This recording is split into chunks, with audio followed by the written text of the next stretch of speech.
My name is Jamie McPherson, and I'm one of the ground operations coordinators for the Commemorative Air Force Airbase, Arizona. We're here in Walla, Washington today, and we're going to go look at a B-17 Flying Fortress and a B-25 Mitchell bomber today and get a tour inside. This here has now been converted to a donation box, but this was once a 100-pound bomb, as you would see found inside of these bombers. It's not that big objectively, it's about 4 feet tall, but it does weigh quite a bit. And when we usually talk about bombs, actually the poundage we're referring to is actually the explosive force measured as TNT, not the actual weight of the bomb. So for instance, a 100-pound bomb would actually probably weigh closer to 200 pounds with the casing of metal. So behind me here, we have a B-25 Mitchell bomber. This one here is known as Maid in the Shade. This is one of the only combat veteran B-25s left in the world that flies. There's about 40 aircraft that are airworthy right now that are B-25s, of which only 2 saw combat to my knowledge, and this is the only one that saw combat in Europe. This one specifically was actually used mostly to bomb strategic targets like railroad bridges, aqueducts, that kind of stuff in Yugoslavia and the Mediterranean. It has 15 combat missions under its belt. This one specifically is a J model, which is known as a gunship. It's kind of a predecessor to today's A-10 Warthog. There's 12 50 caliber machine guns in total that were basically designed to gun down enemy targets, then release some bombs and go home. So as you can see here, the name of this airplane is Maid in the Shade, and there's a really fun story behind the name of this specific B-25. When we were first formed as a unit, we were donated a B-17 that we restored. We built it out in the open Arizona sun, and once we were done building it, we actually built a hangar to store it in, and we were then donated this aircraft as a restoration project. And so this was the first aircraft that what was then the Arizona wing before it became Airbase Arizona restored inside of the hangar, and thus it was quite literally made in the shade. All right, so this right here is known as a WASP engine behind me. It's a 14-cylinder radial engine. So if you look close, you'll probably only count 7. That's because it's a twin bank. So you have 7 on one side and 7 cylinders behind it. Now, the interesting thing about radial engines like this one is that, of course, since it's a full circle, 360 degrees of power, the oil pulls down by gravity in the lower cylinders right here. So if you look down here, we've actually installed little catch cans to catch some of that oil. We always like to joke radial engines don't leak, they just mark their territory. In this case, this engine actually creates about 1,700 horsepower. There's 2 of them, 1 on each side, for a total of 3,400 horsepower. This is a fairly powerful engine configuration for its time. And so because of that, this is one of the few bombers that can take off in a very short distance that we operated during World War II. This one specifically can actually take off in about 600 feet when properly configured. And that's part of why you'll see these used, for instance, in the very famous Doolittle raid, where they took off from aircraft carriers to bomb Japan. Here are 2 of the cheat guns. Like I said, there's 12 50 caliber machine guns on board this aircraft. So these ones specifically would be operated by the pilot. You have another one here in the nose that is operated by the pilot, and then this one would be operated by the bombardier, who would sit in the nose. Then you've got 2 more here on the side, and then on each waist you have 1. You have 2 up top in the turret, and then you have 2 in the tail for the tail gunner. These machine guns can fire at about 10 rounds per second, so 600 rounds a minute each. So if you think about it, that's 120 bullets a second, so that's a lot of firepower coming out of this aircraft. So if you look right here, this is the bomb sight for the bombardier. This is essentially the aiming device used to drop the bombs. And if you look here at the nose, this part here is very flat. The reason we keep this part so flat is actually so there's no distortion for the bomb sight. That is a Norden bomb sight. So that's a fun, interesting story. The Norden bomb sight was the 3rd most expensive item developed and produced by the US during World War II.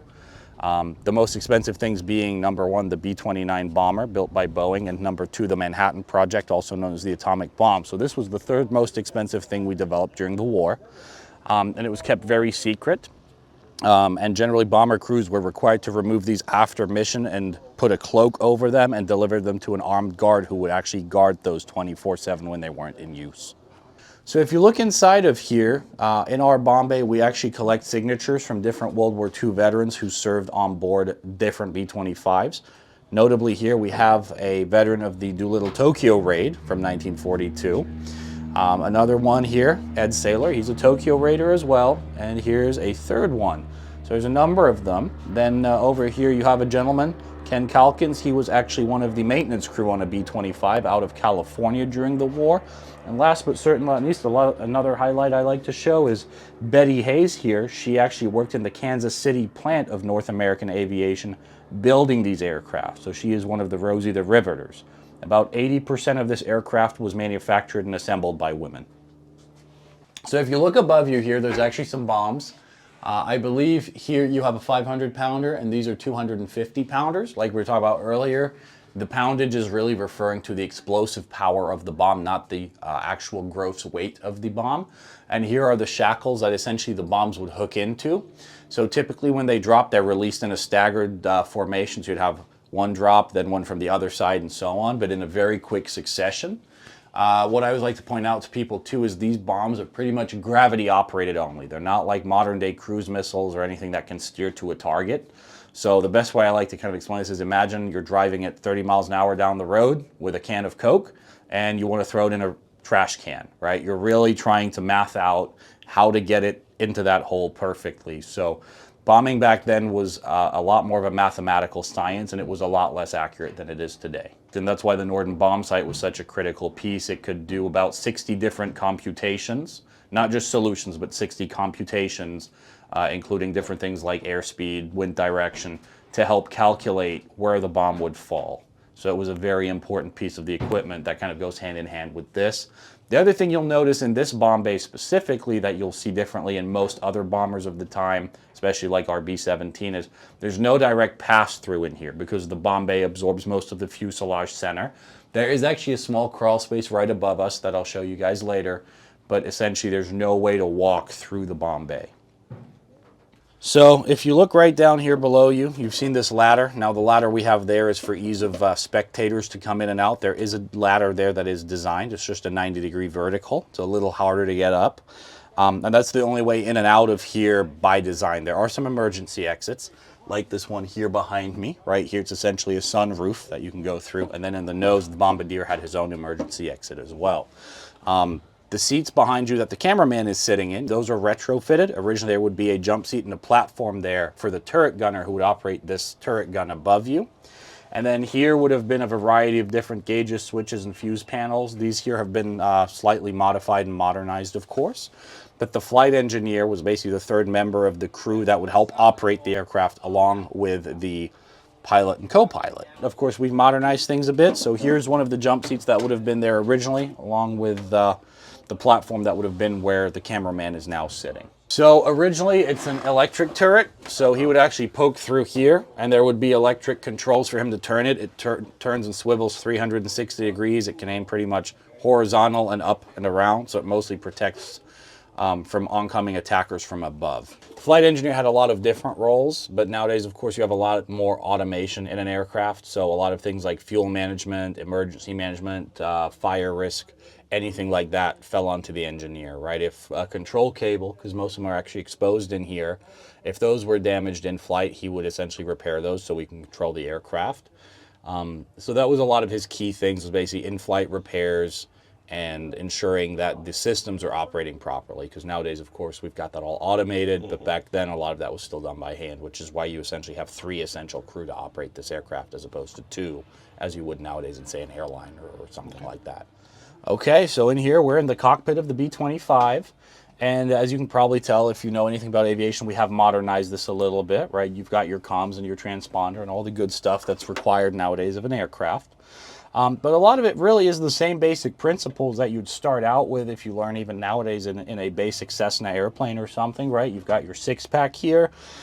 You've got your control quadrant here with throttle, props, and mixture. Trim wheel here, of course, right? Landing gear down below.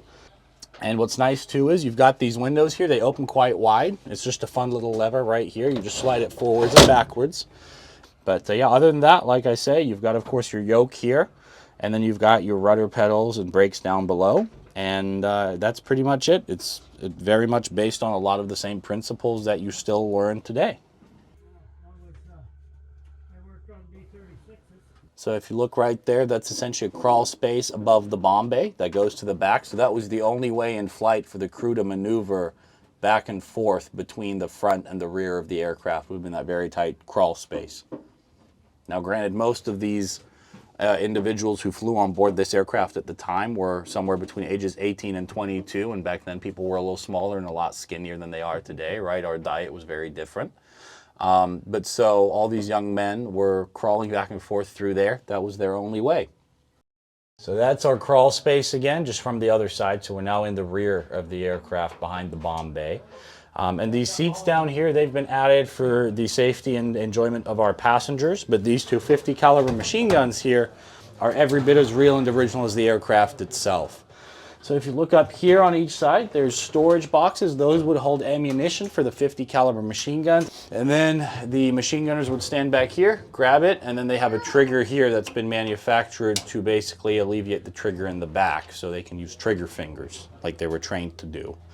And then of course you can almost stand up here. This is probably the most comfortable part of the aircraft. Look in the back, of course, you have the tail gunner position. So it's a little tunnel you crawl through, and then basically a bicycle seat you sit on top with two 50 caliber machine guns in front of you. And that completes our presentation on the B-25. So behind me here, we have a B-17 Flying Fortress. This one is known as Sentimental Journey, and it's been in our possession since 1972. So to tell you a little bit about the B-17, originally it was developed actually as a submarine hunter for lower altitudes, but was quickly found to be a very capable platform for high altitude bombing with a few modifications. So this here is a G model, which is the last model made. About half of the roughly 12,800 B-17s that were made are actually the G model. So the G model is very distinctive because it has this little chin turret below it with two 50 caliber machine guns that are remote controlled. Now this one here is Sentimental Journey. And her journey actually began in the fall of 1944 when she rolled off the assembly line at Douglas in Long Beach, California. Douglas was one of three companies, along with Boeing and Lockheed, that made the B-17 during the war. Boeing actually designed it and produced the most, but since there was such a demand for them and Boeing couldn't fill the whole demand, they were also built by Lockheed and Douglas. So this one was built in Long Beach, California, and was sent to the Pacific. Now this one didn't actually serve in any bombing missions, but it did serve in wartime in the Pacific as a photo reconnaissance aircraft. So part of what it did is the entire bomb bay was actually gutted and had specialized photo mapping equipment put in there. That's what it did during the war and right after the war. Later on, it's my understanding it was used actually as what we call a mothership for early drones. So they had surplus B-17 bombers that were remote controlled, and the mothership would basically have the drone operators in it. And then after that, it was relegated to firefighting duty. So the bomb bay was again repurposed to hold fire retardant or water, and was then used to go on water bombing missions. And following that, it was donated to us in 1972, and it was the first restoration project that what then was the Arizona wing had, which is now Airbase Arizona. And that kind of brings us up to today. So if you look right here at the nose, you've of course got the bombs up top. Those are essentially, in World War II, those would have been bombing missions that the aircraft has flown. Early in the war, 25 missions was the requirement for a crew to go home. And later that was bumped up to 35 and even later to 50 because as we had more air superiority, the missions, though they were still very grueling and hard, were perceived to be a little quote-unquote easier, and there was a bit of manpower concern towards the end of the war, so the mission tally went up. Now in this case, those bombs, however, do not signify the amount of missions it flew, but rather the amount of tour stops it made on its first tour rotation after being restored. And if you look below it, you'll see something you didn't see during the war, which is actually 3 movie cameras. Now in this case, there's 3 movies this airplane has starred in. 1941, All the Brave Young Men, and most recently Masters of the Air. And there are currently about 40 B-17s left in the world, of which about 10 hold an airworthiness certificate. And as of this year, right now, only 3 are airworthy and actively flying. 2 here in the US and 1 in the United Kingdom. There's a lot of them that are currently undergoing either heavy maintenance or restoration. And this is the only one this year that you can actually see on tour and buy rides on. So it's pretty much a one-of-a-kind experience right now. So right behind me here, we have one of the 4 engines on this aircraft. So this is a 4-engine bomber. In this case, we have a Wright 1820 behind me, which is a 9-cylinder radial engine. So again, the gravity of course pulls the oil down to the lower cylinders, which causes the leaks like you can see here. We always like to joke it's not leaking, it's just marking its territory. In this case, it has 9 cylinders, creates 1,200 horsepower per engine, and these engines are actually what we call turbo supercharged. Now, the reason for that is not so much necessarily to get more power out of them, but rather to create more pressure in the engine. So at a high altitude, you're basically simulating a lower altitude. That way, essentially, the engine performs better at higher altitude. So this is a big tire, of course. 2 of them, one on each side. This is tail dragger, as we like to call it. So the rear landing gear is right there. It's a little bit smaller. All 3 of them do retract into the aircraft in flight. So in here, we are inside the bomb bay, of course, of the B-17. And again, we have a variety of signatures we've collected over the year from different crew members and people who helped build them. One that's most notable here is a gentleman called Lucky Luckadoo. He actually just passed away 2 days ago. And he's very well known. He wrote a book called Damn Lucky. Excellent book. I strongly recommend it. It should be an enjoyable read for anyone interested. Here we have another gentleman, for instance. He completed his 35 missions as a ball turret gunner. And we'll show you the ball turret here in a minute. It's always something people find very fascinating. And then, of course, above you, you've got bombs. These are a little bigger. These are 500-pounders. The B-17 was capable of hauling quite a few of those, of course, by comparison. A little bigger payload. And then one of the more noteworthy things here, of course, is you can walk between the front and the back. This right here is what we refer to as the catwalk. It's about a 6-inch wide walkway from the cockpit to the radio room. So here we have the ball turret. Now if you look, I'm about 6 feet tall. I'm crouched down. I can barely fit in this, right? This is a very tight, confined space. Typically it was reserved for shorter crew members, but that didn't mean that tall people were immune to being drafted into this position. Contrary to popular belief, this is actually one of the safest positions in the aircraft because the Germans would typically attack from above. So being below the aircraft gave you a little bit of protection and some cover.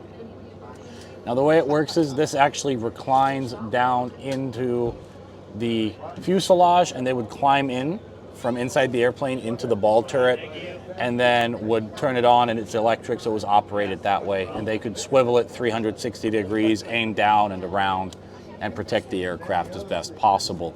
Once you're locked in here, it's a very isolated position. The size of this tail, proportionate to the aircraft, is very big. Part of that design is essentially redundancy, so this tail can take a lot of damage and retain a good amount of rudder authority in flight. Which further kind of complements the nickname Flying Fortress. This airplane can take one hell of a beating and still stay airborne.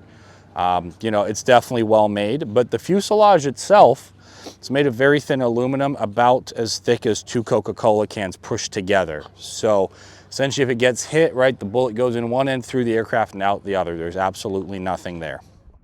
So this is actually Manny Quinn. He's our tail gunner here in the B-17, so he's got 2 50 caliber machine guns out the back, of course, to protect us from anyone sneaking up from behind. Definitely a tighter position, definitely the most isolated because he's further back and more physically removed from anyone than any other position in the aircraft.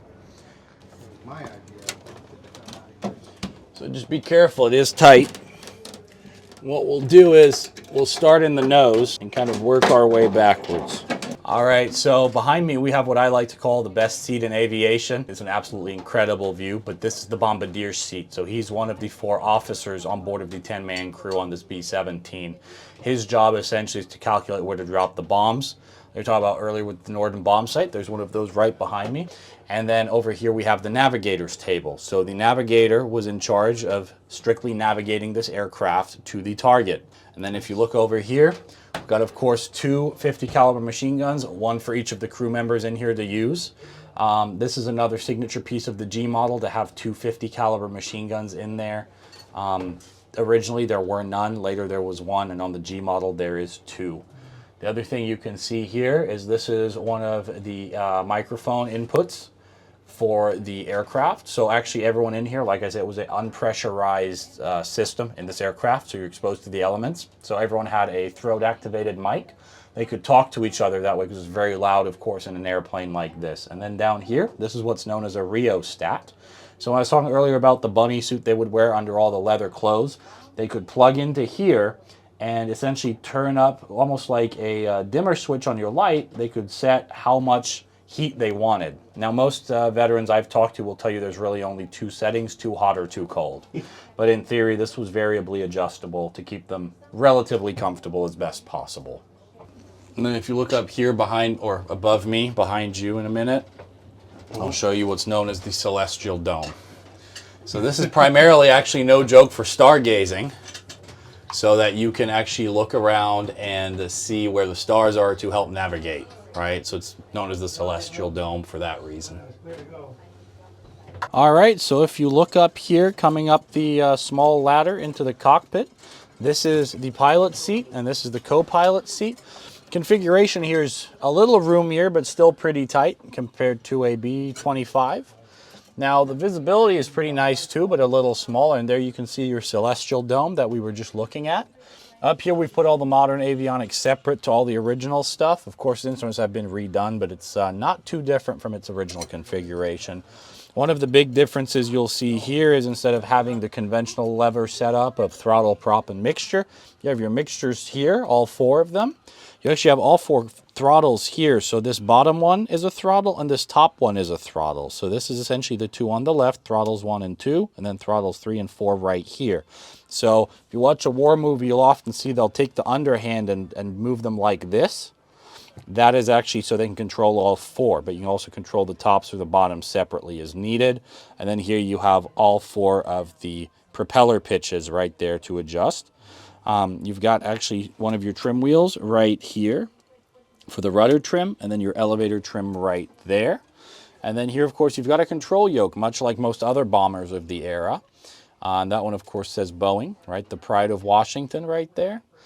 And then if you look up here, of course, you've got a great visibility. You essentially have a sunroof to help spot other people in the formation, right? These would fly in a relatively tight formation, so being able to have good situational awareness of what was above you was pretty important. And of course, secondary benefit, it helps light up the cockpit, and tertiary benefit, you can spot enemy fighters that way if they're coming your way. Since, like I was saying earlier, especially in Europe, the Germans would typically attack from above and dive at you. And then we'll look behind us here in a moment at the engineer station. So this is where the flight engineer would hang out. So he has a jump seat here to sit on, but typically he would be standing in here.